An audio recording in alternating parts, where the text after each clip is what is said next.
Halo teman-teman Sinaps, pada kesempatan kali ini kita bakal ngebahas tentang materi sumbatan jalan napas atau airway obstruction. Apa sih definisinya? Definisinya adalah tersumbat atau terhalangnya saluran napas yang menyebabkan udara tidak dapat keluar atau masuk ke dalam paru-paru. Sumbatan jalan napas terbagi menjadi dua, ada total dan juga parsial. Untuk yang total berarti sumbatan jalan napasnya sudah menutupi keseluruhan dari jalan napas sehingga pasien tidak dapat bernapas, tidak dapat memberikan respon batuk dan juga tidak dapat mengeluarkan suara. Untuk yang parsial karena masih sebagian maka didapatkan adanya suara napas tambahan seperti wheezing, stridor, dan suara tambahan lainnya. Nah, teman-teman, kita pelajari dulu yuk bagian-bagian dari saluran napas. Untuk yang bagian upper atau bagian atas, diawali dari nasal cavity, lalu ada faring dan juga laring. Untuk yang bagian bawah, ada trakea, bronchus, dan juga bagian paru seperti alveolus dan juga bronchiolus. Selanjutnya, etiologinya dari sumbatan jalan napas ada apa aja sih?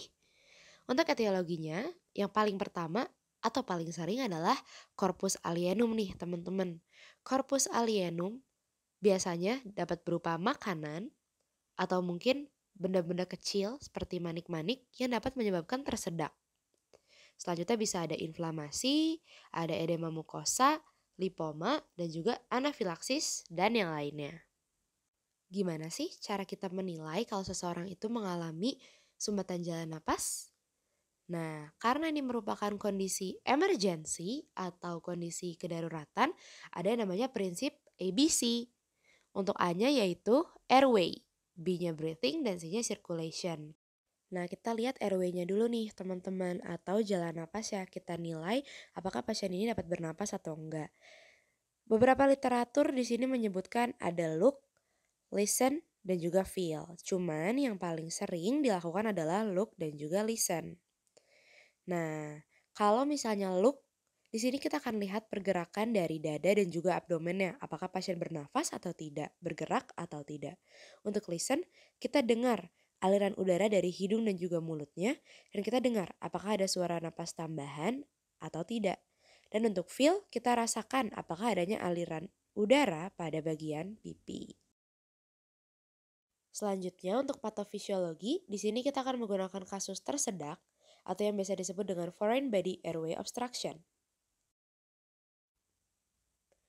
Nah, kalau misalnya teman-teman makan sambil berbicara akan menyebabkan epiglotis ini terbuka. Nanti makanan masuk ke dalam saluran napas sehingga menyebabkan adanya tersumbatnya saluran napas. Nah, ini menyebabkan adanya penurunan O2 dan juga timbulnya suara tambahan. Penurunan O2 dapat menyebabkan sesak, sianosis, dan juga penurunan kesadaran. Untuk suara tambahan, contohnya ada wheezing dan juga ada stridor. Nah, selanjutnya poin pentingnya adalah epiglotis, di mana epiglotis ini bisa membuka dan juga menutup, teman-teman. Kalau misalnya teman-teman lagi berbicara, maka epiglotis akan membuka untuk membiarkan udara itu keluar. Sementara kalau teman-teman lagi makan, epiglotis itu akan menutup kayak di gambar kiri sehingga makanan tidak akan masuk ke dalam trakea, melainkan akan masuk ke dalam esofagus.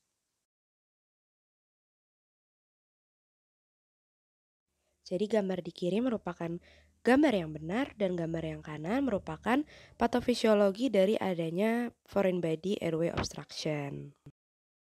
Berkaitan dengan suara tambahan, kita akan bahas lebih lanjut terkait apa aja sih suara tambahan apabila lokasi dari sumbatan jalan napasnya itu berbeda-beda. Kita akan bahas terlebih dahulu di bagian trakea. Nih teman-teman, ada anatomi dari trakea di mana untuk sumbatan yang berada di trakea akan menyebabkan adanya audible slap. Sesuai dengan namanya, audible slap. Berarti ini dapat didengar pada saat dilakukan auskultasi, terutama di bagian tiroid.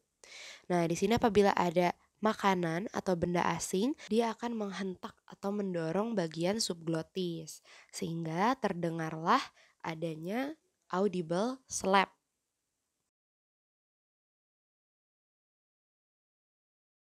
Selanjutnya adalah wheezing.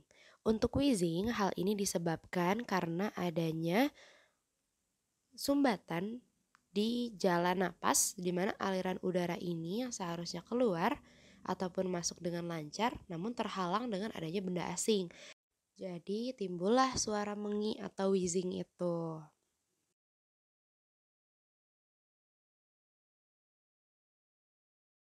Selanjutnya untuk palpatory thud, di sini sesuai dengan namanya, yaitu adanya palpatory atau palpasi pada saat di bagian trakea terasa di sini ada benda asing yang bergerak-gerak atau ada benda asing yang menghalangi di bagian trakea.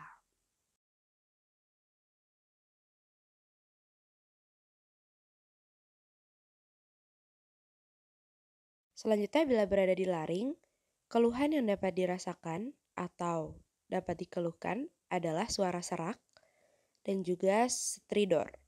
Di sini juga ada rasa tercekik di mana biasanya pasien dengan keluhan tersedak akan memegang bagian lehernya untuk bisa mendapatkan udara dan juga menimbulkan adanya respon batuk.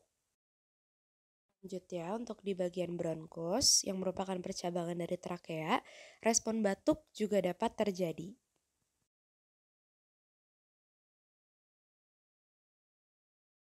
Selain itu, dapat juga timbul adanya keluhan wheezing atau suara mengi. Selain itu, ada juga VBS atau Vesicular Breathing Sound yang menurun akibat adanya sumbatan pada jalan napas.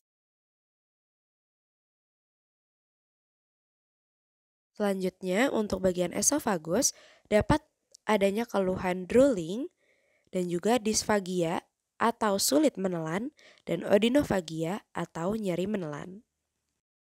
Sekian video part 1 dari sumbatan jalan napas. Di video part selanjutnya kita akan membahas mengenai tata laksana dari sumbatan jalan napas. Sekian dan terima kasih teman-teman yang udah nonton.